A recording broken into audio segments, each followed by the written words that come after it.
আমাদের আজকের যে কবিতার নাম হচ্ছে অমর একুশে, তাই না? এরপরে আরেকটা কবিতা পড়বো আমরা, এটার নাম হচ্ছে স্মৃতিস্তম্ভ। দুইটা কবিতা একটা ঘটনাকে রিলেট করে, সেজন্য দুইটা কবিতা একসাথে পড়ানোর মানে মানে আমি চিন্তা করেছি এবং আপনাদেরকে বলছি যে একটু পড়ে আসেন। বিষয়টা হচ্ছে যে 21শে ফেব্রুয়ারি, সেটাকে আমরা বলছি অমর একুশে, এবং স্মৃতিস্তম্ভ যে কবিতাটা সেটাও ওই 21শে ফেব্রুয়ারিকে উপলক্ষ করে, যখন ঢাকা বিশ্ববিদ্যালয়ে প্রথম একটা স্মৃতির মিনার তৈরি করা হয়, তখন হচ্ছে সেটা ভেঙে ফেলা হয়। সেটাকে উপজীব্য করেই স্মৃতিস্তম্ভ কবিতাটা। তো আমরা যদি একটু পিছনে ফিরে যাই, 21শে ফেব্রুয়ারির ঘটনাটা পুরোটা হচ্ছে ভাষা আন্দোলন, তাই না? ওকে, ভাষা আন্দোলনটা কিসের ছিল? রাষ্ট্রভাষা নাকি মাতৃভাষা? আরেকটু জোরে বলি, এটা ক্লিয়ার হতে হবে। রাষ্ট্রভাষা নাকি মাতৃভাষা? আন্দোলন ছিল রাষ্ট্রভাষা। রাষ্ট্রভাষা বাংলা চাই, তাই না? তাহলে এই মাতৃভাষা আর রাষ্ট্রভাষার যে ঝামেলাটা আমাদের মধ্যে, এটা কেন তৈরি হলো? এটা তৈরি হলো যখন হচ্ছে ইউনেস্কো 1999 সালে 21শে ফেব্রুয়ারিকে আন্তর্জাতিক মাতৃভাষা দিবস হিসেবে ঘোষণা করে। এরপর থেকে আমরা এটাকে মাতৃভাষা দিবস, আন্তর্জাতিক মাতৃভাষা দিবস হিসেবে পালন করি। এখানে একটা কনফ্লিক্ট তৈরি হয়েছে। আমরা এখন হচ্ছে আমরা ধরে নিচ্ছি যে ওই আন্দোলনটা ছিল মাতৃভাষার, কিন্তু ওইটা মাতৃভাষার ছিল না, ওইটা ছিল রাষ্ট্রভাষার। তাহলে রাষ্ট্রভাষার মাতৃভাষার তফাৎ কি? একটা রাষ্ট্রের মধ্যে অনেকগুলো ভাষাই থাকে, অনেক ভাষাভাষীর মানুষ থাকতে পারে, নিজস্ব মায়ের ভাষা আছে, মাতৃভাষা। আর একটা রাষ্ট্রভাষা, যে একটা রাষ্ট্রের মধ্যে যতগুলো মানুষ থাকে, একটা সেম ল্যাঙ্গুয়েজে কথা বলার জন্য, একটা সাধারণ ভাষায় কথা বলার জন্য যে ভাষাটা প্রচলন। ঠিক আছে, একটু হবে, মানে সকল মানুষ সেম ভাষায় কথা বলার জন্য না। রাষ্ট্রভাষা হচ্ছে রাষ্ট্র কোন ভাষায় কথা বলবে, মানে রাষ্ট্রের যে কার্যাবলী সেটা কোন ভাষায় পরিচালিত হবে, সেটা হচ্ছে রাষ্ট্রের ভাষা। তার মানে মাতৃভাষা হচ্ছে কি আমরা জন্মের পর মায়ের কাছ থেকে যে ভাষাটা আমরা শিখি সেটা। এখন যদি কোনো সন্তান জন্ম হওয়ার পরে মা মারা যায়, তাহলে কি তার ভাষাটা কি পিতৃভাষা হয়ে যাবে? হ্যাঁ, কেন হবে না? ভাষা তো মায়ের কাছ থেকে শিখি। হ্যাঁ, দেশ মায়ের মতো। আচ্ছা, এই জায়গাটাতেই মানে দেশ হচ্ছে মায়ের মতো। এখন যদি ধরেন আপনাকে মানে বাংলাদেশে কোনো একটা বাচ্চা জন্ম হওয়ার পরে তাকে যদি আমরা ইংল্যান্ড পাঠিয়ে দিই এবং সেখানে যদি কোনো বাংলা ভাষাভাষী মানুষ না থাকে, তাহলে ছোটবেলা থেকেই ও যে ভাষাটা শিখবে ওইটা ওর মাতৃভাষা। মাতৃভাষা বলতে শুধুমাত্র মায়ের কাছ থেকে শিখতে হবে এরকম না, সে তার জন্মের পর থেকে তার আশেপাশের যে পরিবেশ, সেই পরিবেশে সে যে ভাষাটা প্রাকৃতিকভাবে দেখে দেখে বড় হয়েছে, সেটাই তার মাতৃভাষা। বুঝা গেল? যেমন ধরেন আমরা বাংলায় কথা বলি, এটা আমাদেরকে বাংলায় শেখানো হয়েছে এই জন্য বলি না, আমরা শুনতেছি বলেই আমরা এই ভাষাটা আয়ত্ত করতেছি। যেমন ধরেন বাংলাদেশের এক এক অঞ্চলের মানুষের ভাষা এক এক রকম না? এক এক রকম, কিন্তু চট্টগ্রামের মানুষের অ্যাকসেন্ট একরকম, ময়মনসিংহের একরকম, রংপুরের রাজশাহীর একরকম, সিলেটের একরকম। তো এখন বইয়ের ভাষা তো প্রমিত, তাহলে আমরা কেন বইয়ের ভাষায় সবাই কথা বলি না? কারণ আমরা কানে যেটা শুনি সেটা আমরা মুখে বলি। এই জন্যেই একটা বাচ্চা জন্মের পর থেকে সে যে ধরনের পরিবেশে থাকবে, তার কান দিয়ে যে ধরনের কথাগুলো শুনবে সেটাই সে বলবে। তো তার মা যদি মারা যায় তাহলে সমস্যা না, সেটা মাতৃভাষা, কারণ তার মা এখানেই বসবাস করতেন, এখান থেকেই সে বেড়ে উঠতেছে। ঠিক আছে? তো আমাদের মাতৃভাষা বাংলাই ছিল, কিন্তু আমাদের যে নতুন একটা রাষ্ট্রের জন্ম হলো 1947 সালে, সেই রাষ্ট্র কোন ভাষায় কথা বলবে? কারণ রাষ্ট্রের, এখন আপনি বলতে পারেন রাষ্ট্র কিভাবে কথা বলে? তো রাষ্ট্র কথা বলে না, রাষ্ট্র কি এই যে বিভিন্ন ধরনের কি বলে আদেশ জারি করে না, আদেশ নির্দেশ তো জারি করে, চিঠি পাঠায়, সরকার পাঠায় না, সংবাদপত্রে বিজ্ঞপ্তি দেয় না? এইটাই রাষ্ট্রের ভাষা, মানে রাষ্ট্র কোন ভাষায় কথা বলবে। এখন রাষ্ট্র যে ভাষায় কথা বলবে, রাষ্ট্রের কার্যাবলী বা রাষ্ট্রের অধীনস্থ যা আছে এই সবগুলো সেম ভাষায় কথা বলবে। যেমন ধরেন আমরা বলতে পারি আমাদের বই, আমাদের শিক্ষার যে কার্যক্রম, রাষ্ট্র যেহেতু বাংলা, সেজন্য আমাদের সকল শিক্ষা কার্যক্রমের বই হচ্ছে গিয়ে বাংলায়। ইন্টারমিডিয়েট পর্যন্ত আমরা বাংলায় পাই, এরপরে এসে আমরা এক একজন এক এক ফিল্ডে চলে যাই, সেই ফিল্ড অনুযায়ী যে বইগুলো আছে সেগুলো আমরা পড়ি। আমি বাংলা সাহিত্যের স্টুডেন্ট হিসেবে বাংলায় রচিত করা বইগুলো পড়েছি, যারা ইংরেজি সাহিত্যের স্টুডেন্ট তারা ইংরেজি ভাষায় রচিত সাহিত্য পড়েছে, যারা ম্যাথমেটিক্সের কোনো বাংলা বই থাকলে তারা ম্যাথমেটিক্সের বইটা পড়ে, নয়তো ইংরেজি বইটা পড়ে। যারা সিভিল, যারা ট্রিপলি, তারা হচ্ছে তাদের নিজস্ব ফিল্ডে মূলত পড়াশোনাটা করে। যদিও এটার আইন আছে যে শিক্ষা নিতে হবে মাতৃভাষায়, যেমন ধরেন আপনারা আপনারা যা আমাদের ইউনিভার্সিটিতে আসছেন, আমাদের দায়িত্ব ছিল আপনাদের ম্যাথমেটিক্সের যতগুলো বিষয় আছে, যতগুলো বই আছে, সেই বইগুলো আপনাদেরকে বাংলা ভাষায় পড়ানো। কিন্তু সেটা আমাদের একটা অক্ষমতা, শুধুমাত্র আমাদের ইউনিভার্সিটির অক্ষমতা এটা বলছি না, এটা বাংলাদেশের সকল স্তরের শিক্ষা কার্যক্রমে এটা একটা ব্যর্থতা, যে আমাদের স্টুডেন্টদেরকে ইংরেজিতে পড়াতে হচ্ছে। ইঞ্জিনিয়ারিং ফিল্ডে আপনি বাংলায় আপনাকে বললে আপনি যতটা ভালো বুঝেন, ইংরেজিতে বললে তত হয়তো একটু কম বুঝেন। এটা একটা জ্ঞানের জায়গায়, মাতৃভাষা যেহেতু সহজ, আমরা সহজে বুঝতে পারি, অনুধাবন করতে পারি, পড়তে পারি, সেজন্য যখন আমরা মাতৃভাষায় শিক্ষা কার্যক্রম গ্রহণ করি ওই সময় আমাদের জন্য এটা ভালো হয়। কিন্তু আমাদের শিক্ষা কার্যক্রমে সকল বই আমরা বাংলায় অনুবাদ করতে পারিনি, কিংবা এটা যে অপরিহার্য, সেই অপরিহার্যটা আমরা সব জায়গায় বাধ্যতামূলক করতে পারি না বা বুঝাইতে পারি না। যারা নেতৃস্থানীয় থাকে, যারা পরিচালনা করে আমাদেরকে, তারা যদিও এটা আইন আছে কিন্তু সেটাকে প্রয়োগ করার মতো শক্তিমত্তা দেখানোর সাহস কেউ দেখায় না। কিন্তু এইটাই আইন আছে যে আপনাকে মাতৃভাষায় আপনাকে পড়াবে, মাতৃভাষায় আপনি জ্ঞান অর্জন করবেন। তো তাহলে 47-এর পরে মূলত সমস্যাটা কি হয়েছিল? 47-এর পরে যে সমস্যাটা হয় সেটা হচ্ছে গিয়ে পাকিস্তান যখন রাষ্ট্র ক্ষমতায় আসলো, দুইটা দেশ হলো হিন্দুস্তান আর পাকিস্তান, তখন পাকিস্তান রাষ্ট্র কোন ভাষায় তার কার্যাবলী পরিচালিত করবে এইটা যখন দেখা দিল, তখন মূলত এই ভাষার প্রশ্নটা আসলো। পাকিস্তানে এটা সমস্যা হলো, কিন্তু ভারতে কোনো সমস্যা হয়নি। কারণ হচ্ছে গিয়ে ভারতের যে প্রধান রাজনৈতিক দল কংগ্রেস, সেই কংগ্রেসের দাপ্তরিক ভাষা ছিল মূলত হিন্দি, ওদের ভাষাটা ছিল হিন্দি কংগ্রেসের। তো কংগ্রেস যখন ভারতের হয়ে গেল, তার মানে ভারতের আর নতুন করে কোনো ভাষার প্রতি নজর দিতে হলো না। ওই উর্দুটাই ওরা কী করলো, মানে কী বলে, হিন্দিটাই ওরা ওদের রাষ্ট্রভাষা করে নিল। যদিও ওদের আরও অনেকগুলো রাষ্ট্রভাষা আছে, উর্দুর মানে হিন্দির পাশাপাশি আরও অনেকগুলো ভাষায় তারা তাদের সেই মানে কার্যাবলী সম্পাদন করে। কিন্তু আমাদের এখানে যে সমস্যাটা হলো, আমরা দুইটা আলাদা আলাদা প্রদেশ একসাথে হলাম। এই অঞ্চলের মানুষ সবাই কথা বলে বাংলায়, ওই অঞ্চলের মানুষ অনেকগুলো প্রদেশ অনেক ধরনের ভাষায় কথা বলে। এখন রাষ্ট্রের তো একটা একমুখী কাঠামো লাগবে, যে আমরা কিভাবে চলবো, এক জায়গায় একটা সূত্র থাকতে হবে, সেই জায়গা থেকে আমাদের রাষ্ট্রভাষা লাগবে একটা। তাহলে কি হওয়া উচিত? তখন ওই উর্দুকে আমাদের উপরে চাপায় দেওয়া হলো। আমরা এই শব্দটা চাপিয়ে দেওয়া বলতেছি, কেন বলতেছি? কারণ রাষ্ট্রভাষা হওয়ার জন্য মিনিমাম কিছু ক্রাইটেরিয়া দরকার। তার মধ্যে প্রথমত হচ্ছে গিয়ে আপনাকে একটা কথা বলার পরে যদি আপনি না বুঝেন, তাহলে সেই কথা বলার কোনো মানে আছে?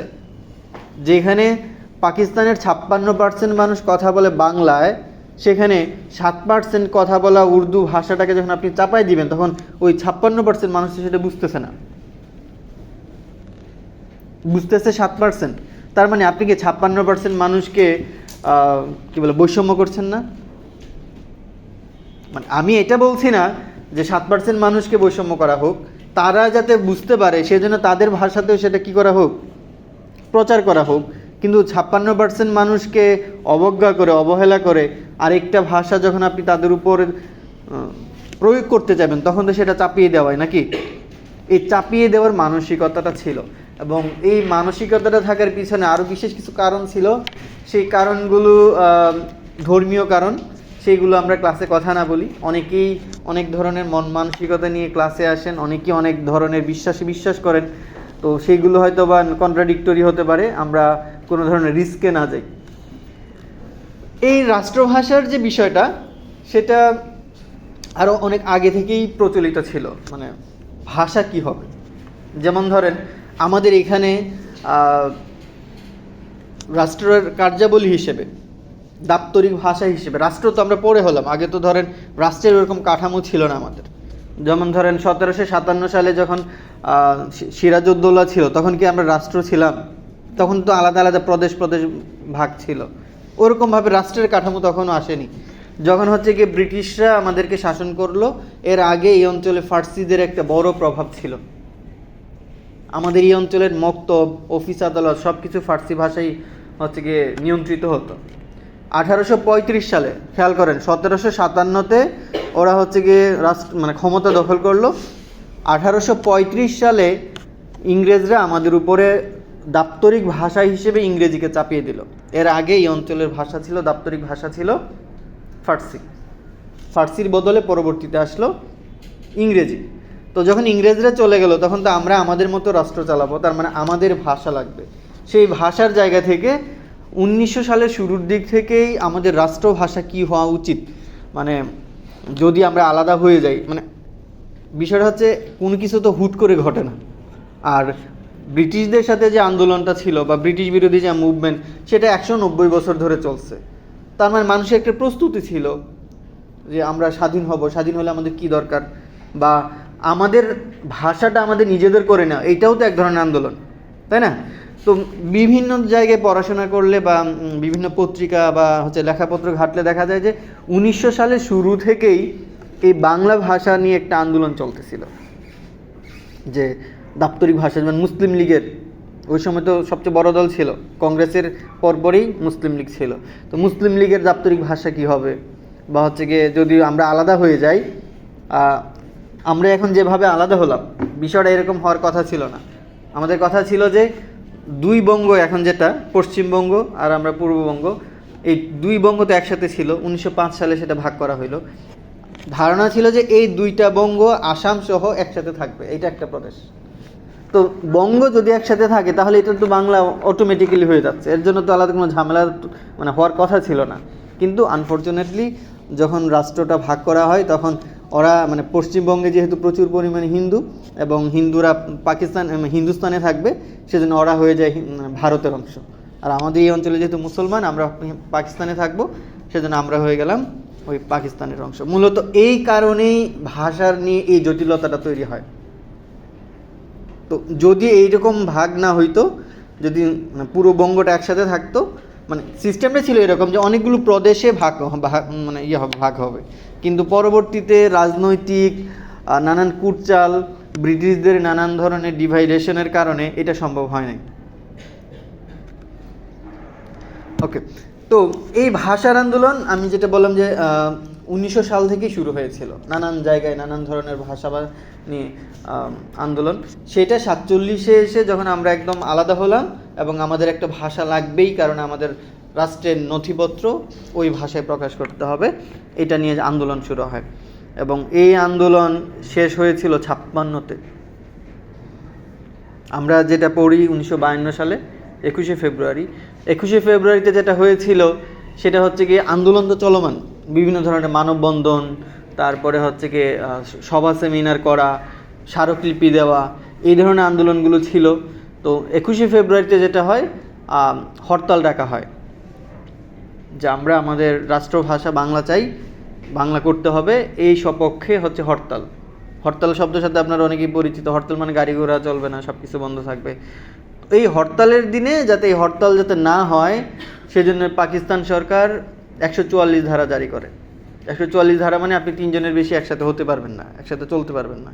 এবং ওই সময়ে ঢাকা বিশ্ববিদ্যালয়ের শিক্ষার্থীরা এই 144 ধারা ভঙ্গ করে মাঠে নামে এবং 3 জন করে একত্রিত হয়ে তারা মুভ করার চেষ্টা করে, এবং ওই জায়গায় পুলিশ গুলি করে এবং ওরা মারা যায়।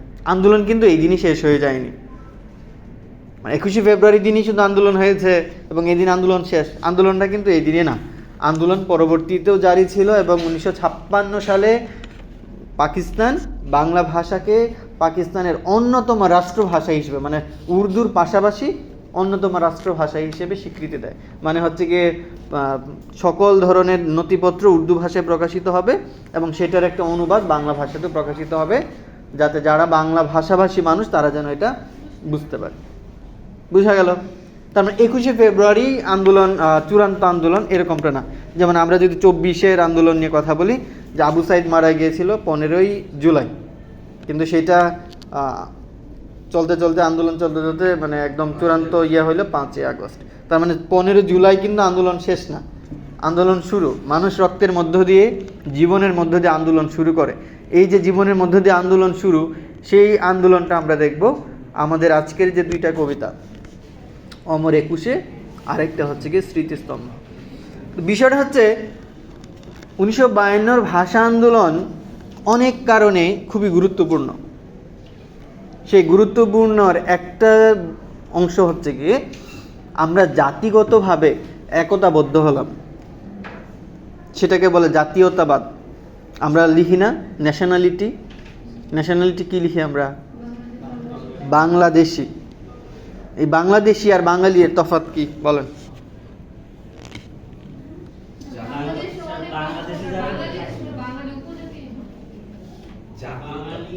আমরা কি জাতি? বাংলাদেশে যারা সবাই বসবাস করে সবাইকে বাংলাদেশি বলা হয়, যদি বাংলাদেশে তাদের হলো জন্ম নিবন্ধন বা ন্যাশনাল আইডি কার্ড থাকে। আর যারা বাংলা ভাষায় কথা বলে তাদেরকে বাঙালি। আচ্ছা, এটাই বিষয়টা হচ্ছে যে বাংলা মানে আমরা যখন জাতীয়তা বলবো বাঙালি, তখন একটা কনফ্লিক্ট তৈরি হয়। তখন আমরা হচ্ছে কি আমাদের দেশের অপরাপর যে 42 থেকে 43টা জাতিগোষ্ঠী আছে, আমরা তাদেরকে হিউমিলেট করে রাখি, বৈষম্য করে রাখি। তো ওদের সবাই মিলে আমরা একটা জাতিগোষ্ঠী বা একটা জাতীয়তাবাদে বিশ্বাস করি, সেটা হচ্ছে বাংলাদেশি, ঠিক আছে? আর বাঙালি হচ্ছে একটা জাতি, আমরা একটা জাতি। এরকমভাবে চাকমা, মারমা, তারপর হাজং, আরও যারা আছে, ওরা প্রত্যেকটাই এক একটা জাতি। এবং সবাই মিলে আমরা যখন একতাবদ্ধ এক জায়গায় হই, তখন সেটা হয়ে ওঠে কি বাংলাদেশি। তো এই যে বাঙালি যে জাতি, এই বাঙালি জাতি সর্বপ্রথম জাতি হিসেবে জাতিগতভাবে একতাবদ্ধ হয়েছিল 1952 সালের এই ভাষা আন্দোলনে। এর আগে 1757 পর থেকে আমরা যত আন্দোলন করেছি, অনেক আন্দোলন হয়েছে, আপনারা জানেন। সিপাহী বিপ্লব, তারপর ফকির বিদ্রোহ, সন্ন্যাসী বিদ্রোহ, ফরাইজি আন্দোলন, তিতুমিরের আন্দোলন, এরপরে ধরেন মানে স্বদেশী আন্দোলন, ভারত ছাড়ো আন্দোলন, হ্যাঁ, নানান ধরনের আন্দোলন। সেই আন্দোলনগুলো কখনো বাঙালি জাতিকে একতাবদ্ধ করার মতো কোনো আন্দোলন ছিল না। 1952 সালের যে ভাষার দাবিতে যে আন্দোলন, সেই দাবিতে দেখা গেল যে আমরা একটা জাতি, এবং সেটা ভাষার ভিত্তিতে। তো এই যে ভাষার ভিত্তিতে একটা জাতি, সবাই যে এক, সবার যে সেন্স অফ হিউমার এক, এইটা আমরা প্রথম বুঝতে পারলাম এই ভাষা আন্দোলন করতে গিয়ে। তাহলে এই জাতীয়তাবাদ শব্দটা আসতেছে এখানে। জাতীয়তাবাদ জিনিসটা কি একটু যদি জানা থাকে, তাহলে আমাদের কবিতাটা বুঝতে সুবিধা হবে। জাতীয়তাবাদ কি?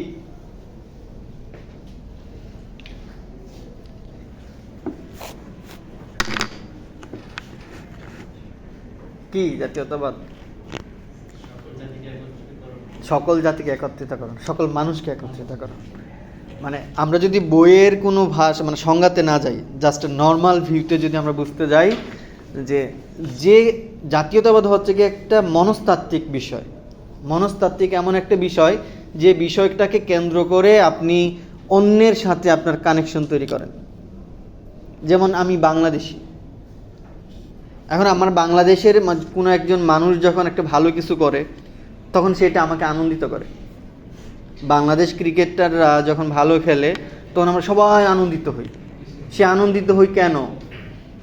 কারণ আমি বিশ্বাস করি তার এই অর্জনটা আমার বাংলাদেশকে উজ্জ্বল করতেছে।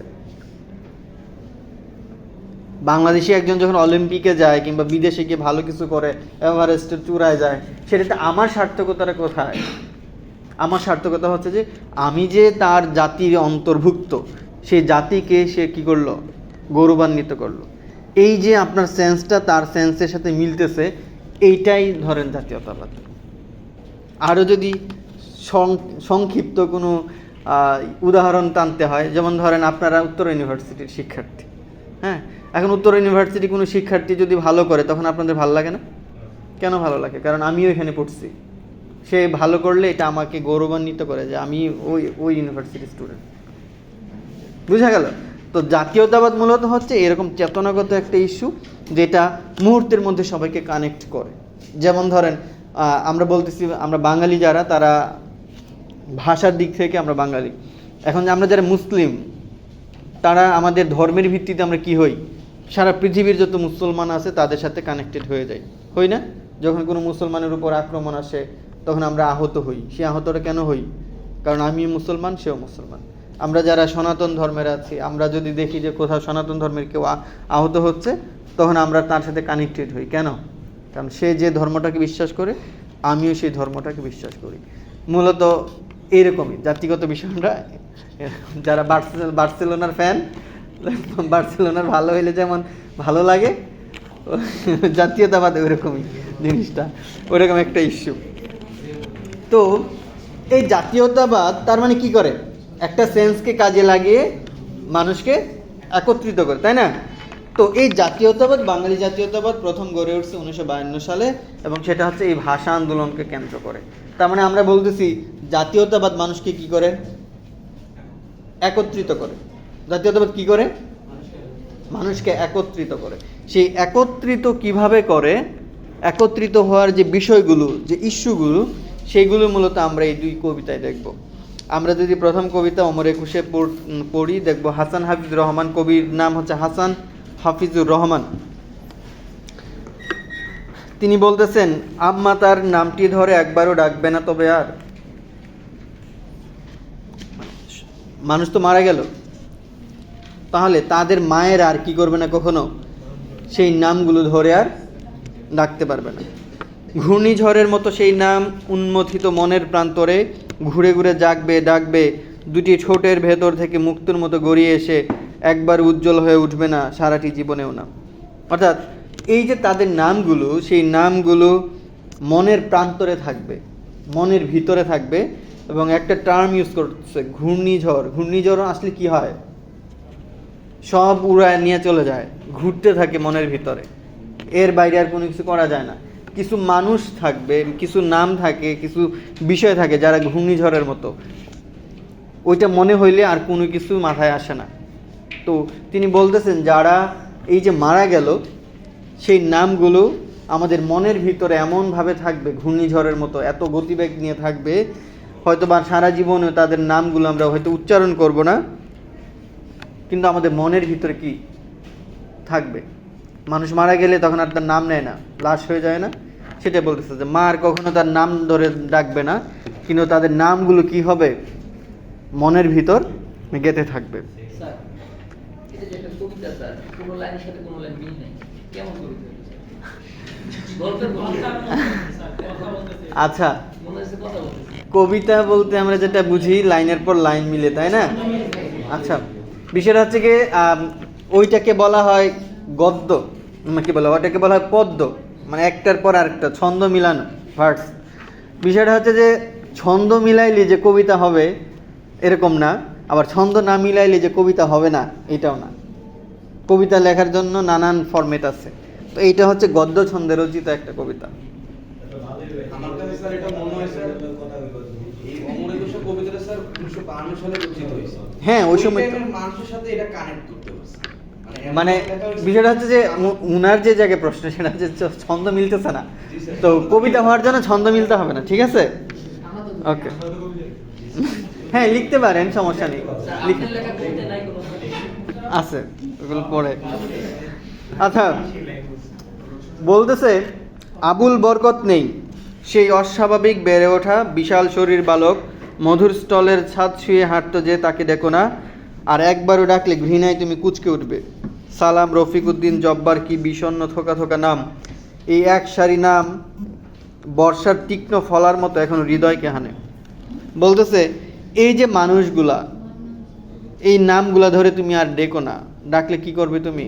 ভয়ে কুকড়ে যাবে যে এদের সাথে এরকম ভয়ানক ঘটনা ঘটতে পারলো। এই নামগুলা মানে আমরা যখন এদের নাম শুনি তখন আমাদের মাথায় কি আসে? তারা তাদের জীবন দিয়ে দিল ভাষার জন্য, মানে একদম আলাদা করে মাথায় মানে ইয়ে করে থাকে না, গেঁথে থাকে না নামটা, সেটাই বলতেছে, বর্ষার তীক্ষ্ণ ফলার মতো এর হৃদয়কে হানে, মানে হৃদয়ে থেকে গেছে ওরা, এই নামগুলো ধরে আর ডেকো না। বলতেছে বিচ্ছেদের জন্য তৈরি হওয়ার আগে আমরা ওদেরকে হারিয়েছি। বিচ্ছেদের জন্য তৈরি হওয়া মানে হচ্ছে কি, আমরা ধরেই নেই একটা মানুষ জন্মের পর সে হচ্ছে বৃদ্ধ হবে, তারপরে মারা যাবে, এটা আমাদের একটা প্রত্যাশা থাকে। এবং যখন হচ্ছে কি এই প্রত্যাশাটা পূরণ না হয়, তখন আমরা বলি যে লোকটা অসময়ে চলে গেল, এরকমটা বলি। যদিও এক একজনের আয়ু এক এক রকম করে পৃথিবীতে নিয়ে আসে, কিন্তু আমরা এইরকমটাই ভাবি যে একজন মানুষ বৃদ্ধ হবে তখন মারা যাবে। তো এই যে যুবক যারা হচ্ছে ভাষা আন্দোলন করতে গিয়ে মারা গেল, আমরা তো তাদেরকে হারানোর জন্য প্রস্তুত ছিলাম না। প্রস্তুত ছিলাম কি, সেটাই বলতেছে যে বিচ্ছেদের জন্য তৈরি হওয়ার আগে আমরা ওদেরকে হারিয়েছি।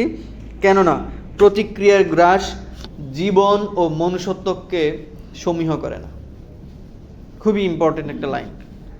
প্রতিক্রিয়ার এমন একটা বিষয় যেটা জীবন এবং মনুষ্যত্বকে কি করে না, সমীহ করে না। মানে হচ্ছে গিয়ে আমার উপর যখন আক্রমণ হবে, তখন আমি কি ধরনের প্রতিক্রিয়া দেখাবো, সেই প্রতিক্রিয়া দেখানোর পরে আমি কি বেঁচে থাকবো নাকি মারা যাব, সেই মানে চিন্তাটা মাথায় তখন থাকে না। আমাকে প্রতিক্রিয়াটা দেখাতে হবে। যারা এই যে মারা গেল কয়েকদিন আগেই 1500 মানুষ, তারা কি এইটা ভেবে মারা গেছে যে আমি মরলে পরে আমার পরিবার লাখ লাখ টাকা পাবে? এটা তো না, সে প্রতিক্রিয়া দেখাতে মারা যাচ্ছে যে আমাকে তুমি যে অবস্থানে নিয়ে আসছো, এখান থেকে ফেরার আর কোনো পথ নাই, আমার দেয়ালে পিঠ থেকে গেছে, এখন আমাকে কি করতে হবে, রুখে দাঁড়াতে হবে। সেই কারণে যদি আমার মৃত্যু হয় হোক। তো সেটাই বলতেছে যে প্রতিক্রিয়ার গ্রাস জীবন ও মনুষ্যত্বকে কি করে না, আমি কি বেঁচে থাকবো নাকি মরে যাব, এইটা ভাবার মতো আমার আর কোনো সময় নেই, আমাকে এখন প্রতিক্রিয়া দেখাতেই হবে। ভেবে ওঠার আগেই আমরা ওদেরকে হারিয়েছি, কেননা প্রতিক্রিয়ার কৌশল এক মৃত্যু দিয়ে 1000 মৃত্যুকে ডেকে আনে। 1952 সালের কবিতা, খেয়াল করেন, এক মৃত্যু কি করে 1000 মৃত্যুকে ডেকে আনে। মানে হচ্ছে কি, একজন মারা যাওয়ার মধ্য দিয়ে 1000 মানুষকে মারা যাওয়ার আহ্বান জানিয়ে যায়, উদ্বুদ্ধ করে যায়, আগ্রহী করে যে আমি তোমার জন্য জীবন দিয়েছি, তুমিও কি করো, তোমার জাতির রক্ষার জন্য, তোমার অধিকার আদায়ের জন্য, তোমার স্বাধীনতার জন্য তোমাকে কি করতে হবে, এগিয়ে আসতে হবে। তো প্রতিক্রিয়ার কৌশলটাই হচ্ছে এরকম যে একটা মৃত্যু দিয়ে কি করে 1000 মৃত্যুকে ডেকে আনে। খেয়াল করে দেখেন, 15 জুলাই থেকে 5 আগস্ট 20 দিনে মরে গেল 1500 মানুষ। একজন মারা গিয়েছিল, তাই না? সেই একজন মানুষ বাকিদেরকে উজ্জীবিত করছে যে না, আমার জন্য যে জীবন দিল এইটার সার্থকতা না নিয়ে আমি ঘরে ফিরবো না, তাই তো? এরকমটাই তো ছিল। তো এইটা বলতেছে যে কেননা প্রতিক্রিয়ার কৌশল এক মৃত্যু দিয়ে 1000 মৃত্যুকে ডেকে আনে। আমরা এটা বলতেছি 24-এ এসে। আমরা যদি আরও আগের কাহিনীতে যাই, 52-এর পরে যে আরও অন্যান্য যে আন্দোলনগুলো ছিল, 66, 64, 69-এর যে গণ অভ্যুত্থান, তারপরে 71-এর যে মুক্তিযুদ্ধ, সেই মুক্তিযুদ্ধ কি ওদেরকে উৎসাহিত করেছে না, ভাষা আন্দোলনে যারা ছিল? তো প্রতিক্রিয়ার কৌশলটা এইটা যে আমি যখন প্রতিক্রিয়া দেখাবো আমি মারা যাব, এবং সেই আমার মৃত্যুর মধ্য দিয়ে আরও হাজারো মানুষ সামনে এগিয়ে আসবে, যে আমরা অধিকার আদায় না করে আমরা পিছিয়ে হাঁটবো না। আর এবার আমরা হারিয়েছি এমন কয়জনকে যারা কোনোদিন মন থেকে মুছবে না। এটা কিন্তু 52 সালে লেখা কবিতা। তিনি বলতেছেন আমরা এমন কয়জনকে হারাইছি যাদের নাম কখনো আমাদের মন থেকে কি হবে না, এই 70, 72, 73 বছর পরে এসে কি তারা মুছে গেছে আমাদের জীবন থেকে? মুছেনি। পৃথিবী যতদিন, বাংলাদেশ যতদিন থাকবে, বাংলাদেশ ইতিহাস যতদিন থাকবে, এই নামগুলো ততদিন বেঁচে থাকবে। এরপরে বলতেছে খুব সুন্দর একটা লাইন, কোনোদিন কাউকে শান্ত হতে দেবে না। মানে কি?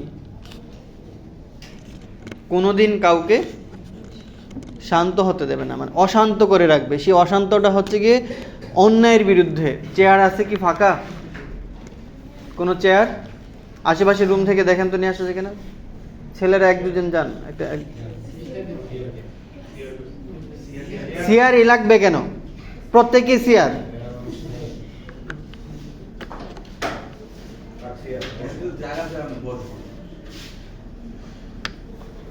Thank you. বলতেছে আমরা এমন কয়জনকে হারিয়েছি যাদের নাম আমাদের হৃদয় থেকে কোনোদিন মুছবে না এবং কাউকে কখনো কি হবে না, শান্ত হতে দিবে না। শান্ত হতে দিবে না মানে এই না যে অশান্ত করবে, বিষয়টা হচ্ছে কি যে কোনো অন্যায়, যে কোনো অবিচার, যে কোনো ধরনের বৈষম্য সে মানবে না, সে অশান্ত হবে, সে হচ্ছে গিয়ে প্রতিবাদ জানাবে। কারণ এই যে মানুষগুলো মারা গেল তারা তাদেরকে কি করবে, উজ্জীবিত করবে। এটা তিনি বলতেছেন যে কোনোদিন কাউকে কি করবে না, শান্ত হতে দেবে না।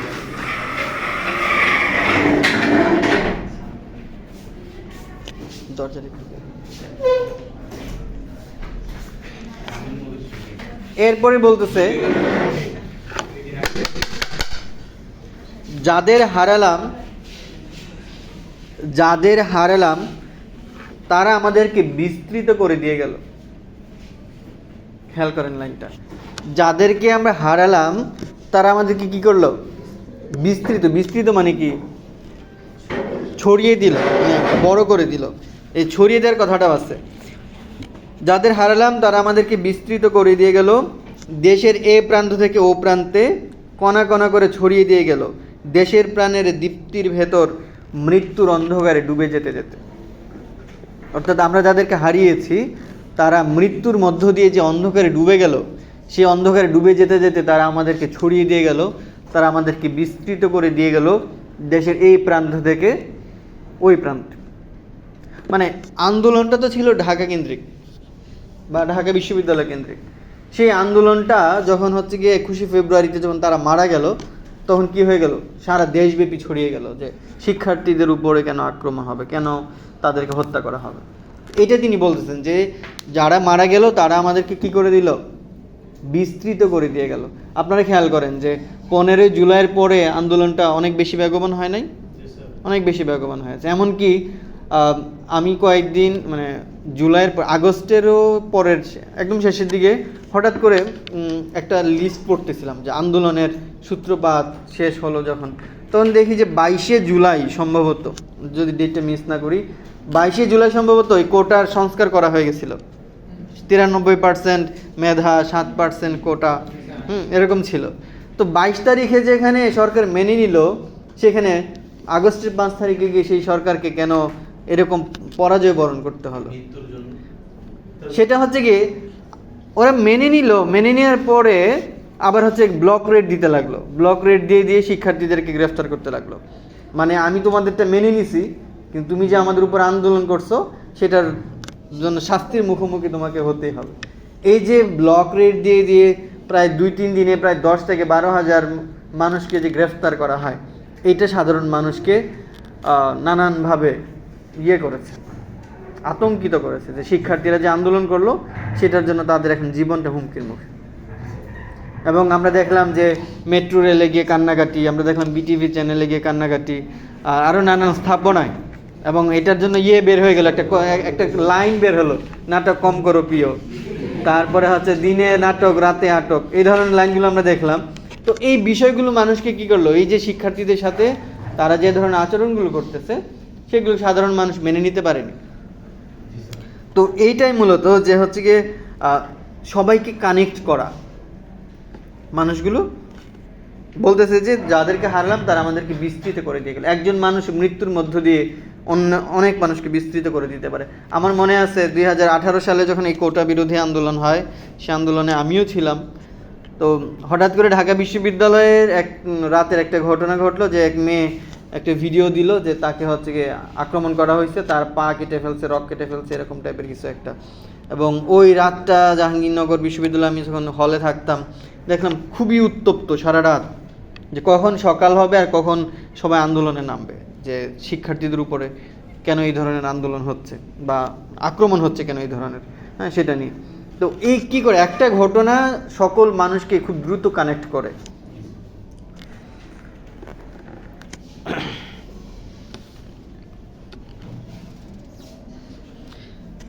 কবিতাটা অনেক বড়, সবটা পড়াবো না। মাঝখানে এই যে জাতীয়তাবাদের যে অংশটুকু আছে সেগুলো আমি আপনাদেরকে করে দিচ্ছি। কৃষাণ যেমন বর্ষার পলিসিক্ত মাঠে রোয়া ধানের চারাগুলো রেখে আসে সোনালী শস্যের জন্মের আকাঙ্ক্ষায়, তেমনি আমার সরু সরু অনুভূতিগুলো জনতার গভীরে বুনে এসেছে। কি বলতেছে? একজন কৃষক সে কি করে? ফসলের আশায় বীজগুলোকে বুনে আসে, বপন করে আসে। ঠিক তেমনিভাবে আমি আমার যে হৃদয়ের যে অনুভূতি, সেই অনুভূতিগুলো জনতার গভীরে বুনন করে আসছে। মানে এই যে ভাষা আন্দোলন কেন্দ্রিক মানুষের যে আবেগ, যে আকাঙ্ক্ষা, সেটা সকল মানুষের মনেই ছিল, সেটা আমি দেখে আসছি। এই মানুষগুলো মারা যাওয়ার মধ্য দিয়ে সকল মানুষের মনে এই ধারণাটা রোপণ করেছে যে আমরা আমাদের রাষ্ট্রভাষা বাংলা চাই। বলতেছে, দেশ আমার, ইতিহাসের ধারা যে জ্ঞান আমাকে দিয়েছে, তারই পবিত্র সন্তান একটি দিনে তোমার হৃদয়ের বিদীর্ণ অভাগে দেখিয়েছে। আচ্ছা, এইগুলো লাগবে না, আমরা পরে যাই, 162 পৃষ্ঠায় যাই।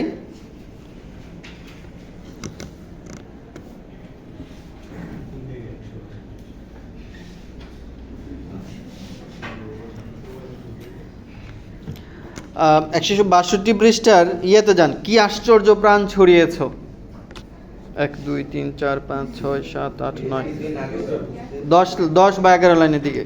কি আশ্চর্য প্রাণ ছড়িয়েছ, একটি দিন আগেও তো বুঝতে পারিনি। কি আশ্চর্য দীপ্তিতে তোমার কোটি সন্তানের প্রবাহে প্রবাহে সংক্রমিত হয়েছ, একদিন আগেও তো বুঝতে পারিনি দেশ আমার।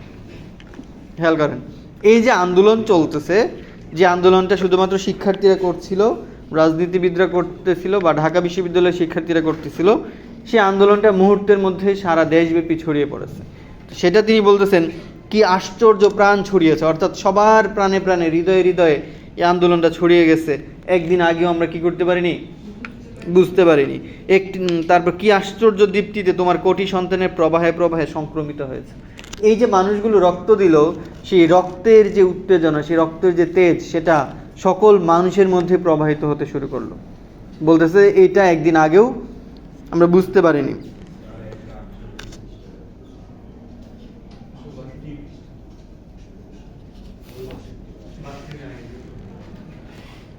একদম শেষের দিকে যান, 62 পৃষ্ঠার শেষের দিক থেকে দ্বিতীয় যেটা আছে, দ্বিতীয় প্যারা, আয়ুর প্রথম হৃদয় মথিত শব্দ পাওয়া গেছে?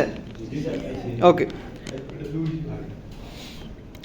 আয়ুর প্রথম হৃদয় মথিত শব্দ। আয়ু মানে কি? আয়ুষ্কাল, জীবনের সময়। খেয়াল করেন, বলতেছে আয়ুর প্রথম হৃদয় মথিত শব্দ, মানে আমি জন্ম নেওয়ার পরই আমার হৃদয় নিংড়ে যে শব্দটা উচ্চারণ করছি। যদিও বাচ্চারা জন্মের পর সারা পৃথিবীর বাচ্চা সেমভাবেই কথা বলে, তাই না? এমন তো না যে হচ্ছে কি কেউ জন্মের পর ইংরেজিতে বলতে শিখবে আর কি বাংলা, এরকম না। হ্যাঁ, কিন্তু যেটাই বলি না কেন, ওইটা তো আমার মাতৃভাষাই তো আমার, তাই তো? বলতেছে আয়ুর প্রথম হৃদয় মথিত শব্দ, মনুষ্যত্বের প্রথম দীক্ষা যে উচ্চারণে। আমি পৃথিবীতে জন্ম নেওয়ার পরে যে শব্দটা বলি, যেভাবে বলি, এবং মনুষ্যত্বের দীক্ষা নিয়েছি যে ভাষায়, যে উচ্চারণে, তারই সম্মানের জন্য, সেই ভাষাটার সম্মানের জন্য তারা জুতোবদ্ধ হয়ে দাঁড়িয়েছিল বুদ্ধ আর মোহাম্মদের দৃষ্টির মতো দীপ্তি। অর্থাৎ জন্মের পরে আমি যে ভাষাটা বলতে শিখেছি, যে ভাষায় আমি আমার জ্ঞান অর্জন করেছি, সেই ভাষার সম্মানের জন্য আমরা যুথবদ্ধ মানে একতাবদ্ধ হয়ে আমরা কি করেছি, দাঁড়িয়েছি বুদ্ধ আর মোহাম্মদের দৃষ্টির মতো দীপ্তি। মানে এই দুইজন মহামানবকে এখানে সাংকেতিকভাবে নিয়ে আসা হয়েছে, রূপকভাবে, যে তারা যে ভালোবাসা, তারা যে প্রজ্ঞা, তারা যে মেধা দিয়ে পৃথিবীকে এত সুন্দর করে রেখে গেছেন, আমরাও চাই আমাদের ভাষাটাও এরকমভাবে সুন্দর করে থাকবে।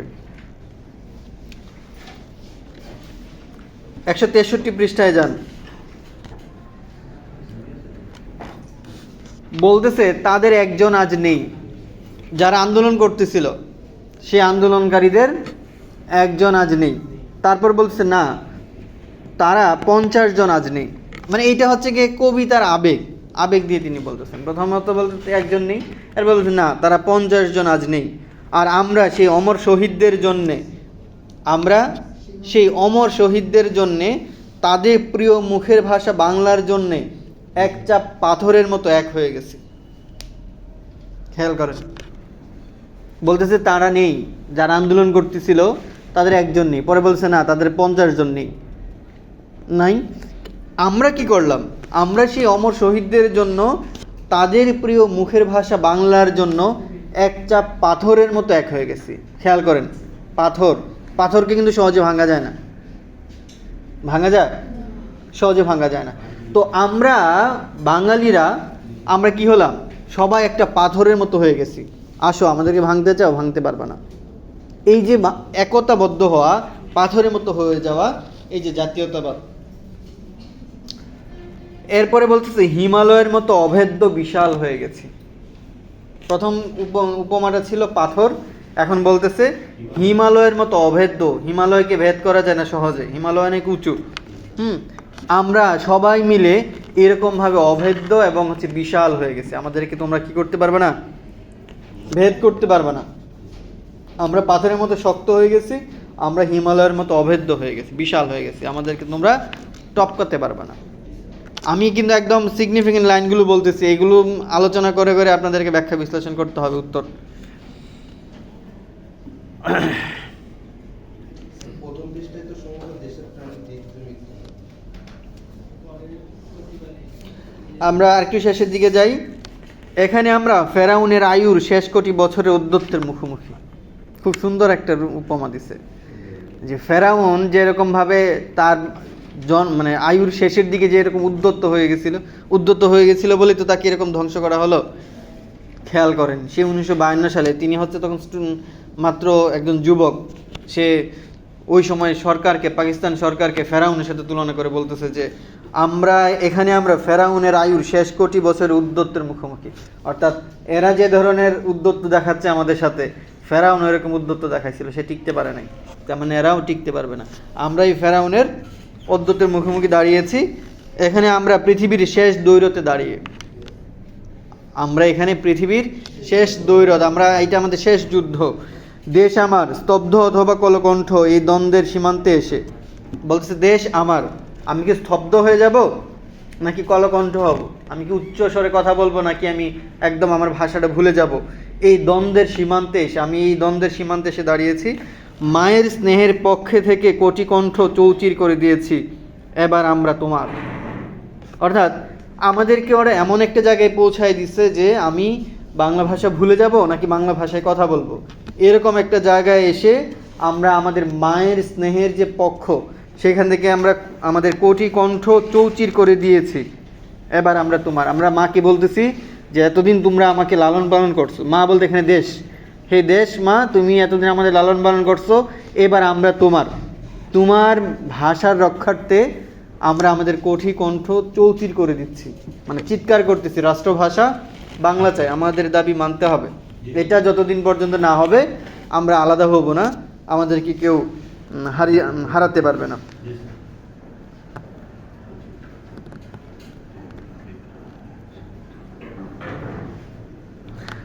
এরপরে বলতেছে, বস্তিবাসিনী মা অকস্মাৎ স্বাস্থ্যবান একটি সন্তানকে বুকের কাছে ধরতে পারলে যেমন করে আহত দিনের অসংখ্য মৃত্যুকে ভুলে থাকতে পারে। বস্তিবাসী মা, মানে বস্তির মা কখনো তার সন্তানকে স্বাস্থ্যবান দেখতে পায় না, কারণ তাকে যথাযথ খাদ্য সে দিতে পারে না। তো যখন হঠাৎ করে সে তার স্বাস্থ্যবান সন্তানকে ধরে বা কাছে পায়, তখন তার কাছে কি হয়? খুব আনন্দ লাগে। সেটাই বলতেছে, যেমন করে আহত দিনের অসংখ্য মৃত্যুকে ভুলে থাকতে পারে, তেমনি 50টি শহীদ ভাইয়ের মৃত্যুকে ভুলেছি মা, তোমাকে পেয়েছি বলে। এই যে মাতৃভাষা, মাতৃভূমি, তাকে বলতেছে যে আমরা আমাদের 50টি ভাইয়ের মৃত্যুকে ভুলতে পারতেছি, কারণ কি? আমি তোমাকে পেয়েছি, রাষ্ট্রভাষা হিসেবে আমি তোমাকেই চাই। আজ তো জানতে এতটুকু বাকি নেই মাগো, তুমি কি চাও, তুমি কি চাও, তুমি কি চাও। এটা হচ্ছে গিয়ে কবিতার শেষ করে দিচ্ছেন উনি। তো এই কবিতার মধ্য দিয়ে তিনি একটা ইতিহাস বললেন আমাদের কাছে। আমাদের মাতৃভাষাটাকে ছিনিয়ে নেওয়ার যে পায়তারা ছিল বা তাদের যে ঔদ্ধত্য ছিল, সেগুলো তিনি বর্ণনা করলেন, এবং তারই পরিপ্রেক্ষিতে বাঙালি জাতিগোষ্ঠীর কী ধরনের প্রতিক্রিয়া ছিল সেটাও তিনি কি করলেন? এখানে বর্ণনা করলেন। এটা গেল প্রথম কবিতা। দ্বিতীয় কবিতায় যদি আমরা যাই, দ্বিতীয় কবিতার নাম হচ্ছে স্মৃতিস্তম্ভ, লিখেছেন আলাউদ্দিন আল আজাদ। আলাউদ্দিন আল আজাদ যখন এই কবিতাটি লিখেন তখন তিনি ঢাকা বিশ্ববিদ্যালয়ের শিক্ষার্থী ছিলেন। ভাষা আন্দোলনের এটা হচ্ছে 165।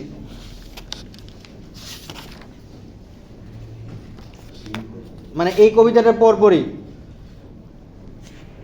আলাউদ্দিন আল আজাদ তিনি তখন ঢাকা বিশ্ববিদ্যালয়ের বাংলা বিভাগের শিক্ষার্থী। এইটার ইতিহাসটা হচ্ছে এরকম যে 21শে ফেব্রুয়ারিতে যখন মানুষগুলো মারা গেল, শহীদ হলো, এরপরে 2-3 দিন পরেই ওখানে একটা স্মৃতির ফলক নির্মাণ করা হয়। একদম ডেটগুলো আমার মনে থাকে না, এরকম মুখস্থ থাকে না, 22 কিংবা 23 কিংবা 24 ফেব্রুয়ারির দিকে একটা স্মৃতিস্তম্ভ তৈরি করা হয়, মিনার তৈরি করা হয়, এবং সেটা সম্ভবত শফিউরের বাবাকে দিয়ে উদ্বোধন করা হয়। 22 না 22 না 23-24-এর দিকে, 1952 সালের মানে স্যার এটা রাতারাতি করা হয়েছে। রাতারাতি, আচ্ছা এরকমই হতে পারে। ভাঙা হয়েছে 22-এ করা হয়েছে, রাতারাতি জিনিসটা করা হয়েছে। আচ্ছা, মানে ডেটগুলো আমার মনে নাই এই মুহূর্তে। তো এই একটা মিনার তৈরি করা হয়। মিনার তৈরি করার পরে পুলিশ এসে এই মিনারটা ভেঙে ফেলে। শহীদ মিনার কিন্তু কয়েকবার ভাঙা হয়েছে। ওই কয়েকদিন আগে আপনাদেরকে পড়াইলাম না 71-এর দিনগুলি, সে 71-এর দিনগুলো থেকে বর্ণনা ছিল না, শহীদ মিনারটা ভেঙে ফেলছিল। এই শহীদ মিনার কয়েকবার ভাঙা হয়েছে। এইগুলো ভেঙে ফেলতে চাই কেন জানেন? কারণ এই যে প্রতীকগুলা, স্তম্ভগুলা, এগুলা ওই শাসকের প্রতি একটা ঘৃণার মানে প্রতীক হয়ে থাকে। যেমন ধরেন আমাদের স্মৃতিসৌধ হচ্ছে 1971-এ যে আমরা এত সংগ্রাম করে যে আমরা স্বাধীনতা পেলাম, সেটার একটা ফলক, তাই না? এটা আমাদের কাছে গর্বের। কিন্তু পাকিস্তানের কাছে এই প্রতীকটা খুবই মানে কলঙ্কের। কারণ এইটাতে যখনই মানুষ যায় তখনই সে জানতে পারে যে পাকিস্তান আমাদের সাথে কি করেছিল, আমাদের সাথে তারা যে জুলুম করেছিল, আমাদের উপর যে অত্যাচার করেছিল, এইটারও তো একটা প্রতীক এটা, যে সেই জন্য আমরা আন্দোলন করেছি, সংগ্রাম করে আমরা স্বাধীন হয়েছি, তাই না?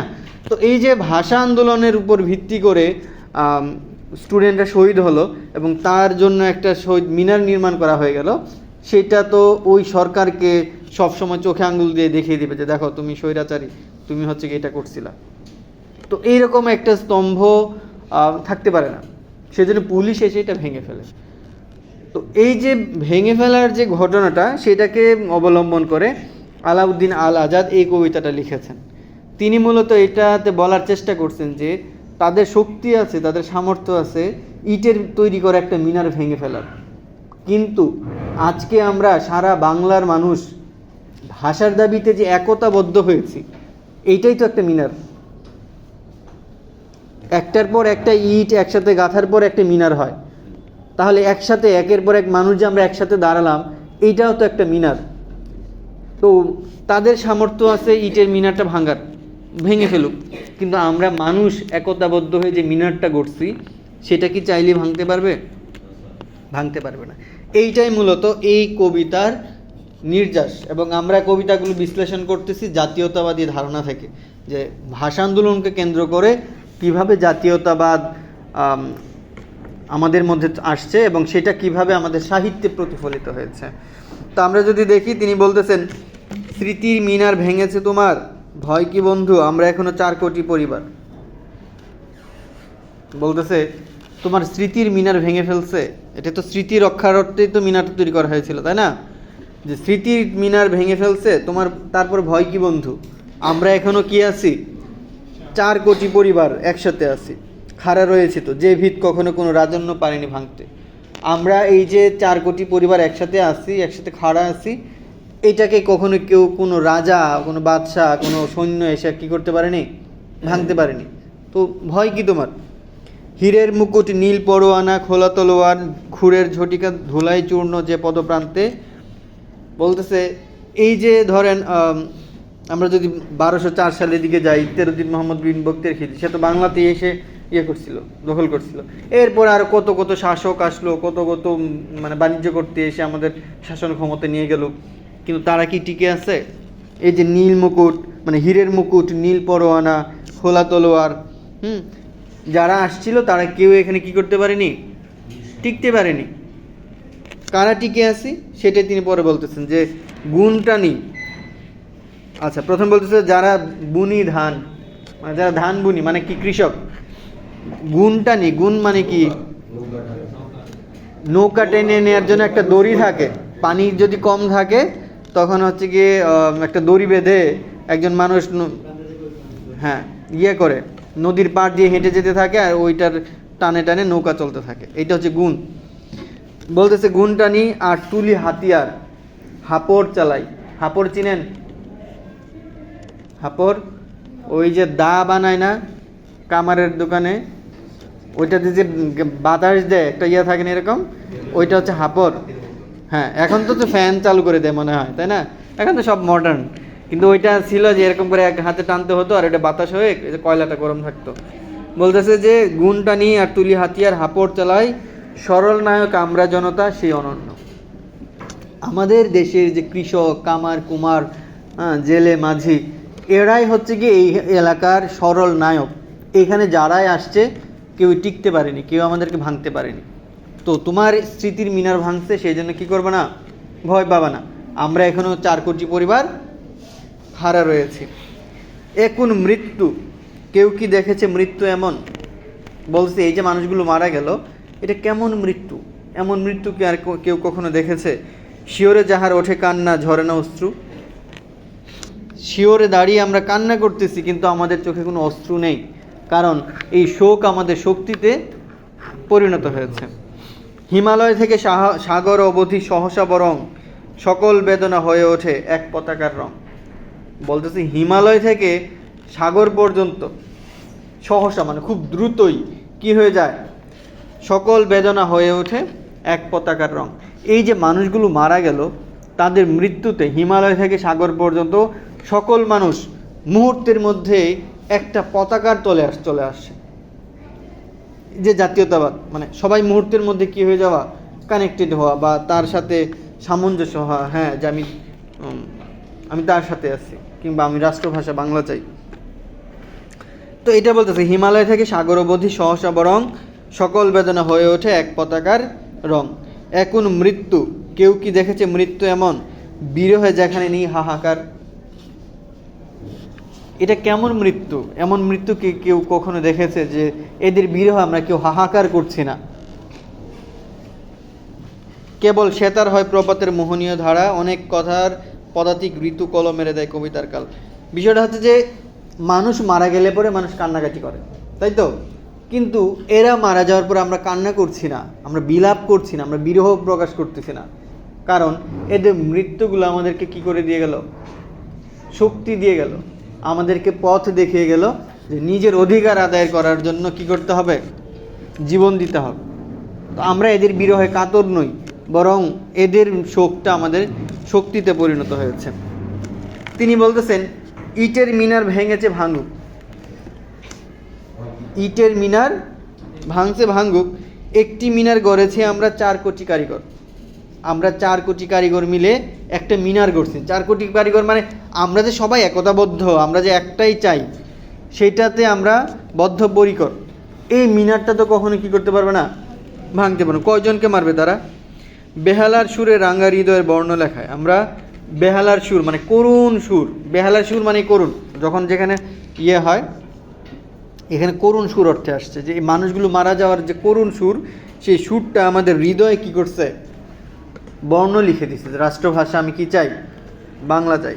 পলাশের আর রামধনুকের গভীর চোখের তারায় তারায় দ্বীপ হয়ে ভাসে যাদের জীবন, যুগে যুগে সেই শহীদের নাম, এঁকেছি প্রেমের ফেনিল শিলাই তোমাদের নাম। অর্থাৎ এই যে মানুষগুলো মারা গেল, পলাশ ফুল, পলাশ ফুল চিনি তো আমরা, রক্তাক্ত লাল। তো এই যে পলাশ আর রামধনুকের গভীর চোখের তারা, এই যে উপরের যে তারা হয়ে আছে, সবগুলো মানুষ মারা যাওয়ার মধ্য দিয়ে তারা হয়ে গেল, যে তারাগুলোকে আমরা কখনো কি করব না, ভুলবো না। তারা আমাদের চোখের, আমাদের হৃদয়ে সবসময় ভাসবে। তাদের নামগুলো আমরা কি করছি, শিলার মধ্যে, শিলা মানে কঠিন শিলা, শিলা মানে পাথর, সেই পাথরে খোদাই করে আমাদের হৃদয়ে গেঁথে নিয়েছি। হাজার মুঠির বজ্র শিখরে সূর্যের মতো জলে শুধু এক শপথের ভাস্কর। শেষের লাইনটাও খেয়াল করেন, বলতেছে হাজার মুঠির বজ্র শিখরে, অর্থাৎ মুঠি মানে তো বুঝতে পারতেছেন, আমরা রাষ্ট্রভাষা বাংলা চাই। তো এই যে হাতগুলো, সেটা একটা হাত না, হাজার হাজার হাত, লক্ষ লক্ষ হাত আমরা একসাথে হয়ে যে শপথ নিলাম যে আমরা কি চাই, রাষ্ট্রভাষা বাংলা চাই, এইটার যে একটা ভাস্কর্য তৈরি করলো, সেই ভাস্কর্যটা তারা কি করতে পারবে না, ভাঙতে পারবে না। কতজন মানুষকে তারা মারবে? কারণ আমরা এখানে আছি 4 কোটি পরিবার। এই 4 কোটি পরিবার মিলে আমরা যে মিনারটা তৈরি করলাম, সেই মিনারটা ওরা কখনোই ভাঙতে পারবে না। তো তিনি বলতেছেন যে ভয় কি বন্ধু, অর্থাৎ একটা মিনার ভাঙছে ভাঙুক, কিন্তু আমরা নিজেরা যে মিনার তৈরি করেছি সেই মিনারটা ওরা ভাঙতে পারবে না। তো দুইটা কবিতার মূল যে থিমের জায়গাটা, সেটা হচ্ছে কি জাতীয়তাবাদ। আমরা কিভাবে একতাবদ্ধ হলাম, এই কবিতায়, দুইটা কবিতায় জাতীয়তাবাদ জিনিসটা কিভাবে আসছে, লাইনগুলোকে তিনি কিভাবে বলতেছেন। আমরা যদি আগের কবিতায় দেখি, তিনি বলতেছেন যে হচ্ছে গিয়ে পাথরের মতো একটা পাথরের মতো এক হয়ে গেছি, এরপরে হচ্ছে কি হিমালয়ের মতো অভেদ্য বিশাল হয়ে গেছি, বলতেছে যে হচ্ছে গিয়ে যাদের হারালাম তারা আমাদেরকে বিস্তৃত করে দিয়ে গেল, দেশের এ প্রান্ত থেকে ও প্রান্তে কণা কণা করে ছড়িয়ে দিয়ে গেল। হ্যাঁ, এরপরে হচ্ছে গিয়ে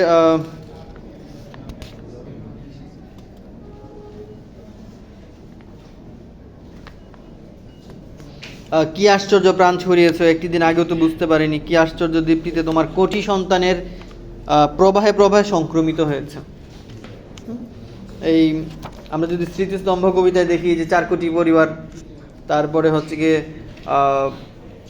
ইটের মিনার ভেঙেছে ভাঙু, ভয় কি বন্ধু দেখো একটাই আমরা জাগরি 4 কোটি পরিবার। এই হিমালয় থেকে সাগর অবধি সহসা বরং সকল বেদনা হয়ে ওঠে এক পতাকার রং। এই যে লাইনগুলো আছে, সেই লাইনগুলো দিয়ে আমরা মূলত ভাষা আন্দোলনকে কেন্দ্র করে এই অঞ্চলের মানুষ কিভাবে একতাবদ্ধ হয়েছিল, একত্রিত হয়েছিল, সেই ইতিহাসটুকু আমরা জানবো, পড়বো, বুঝবো এবং পরীক্ষার জন্য প্রস্তুত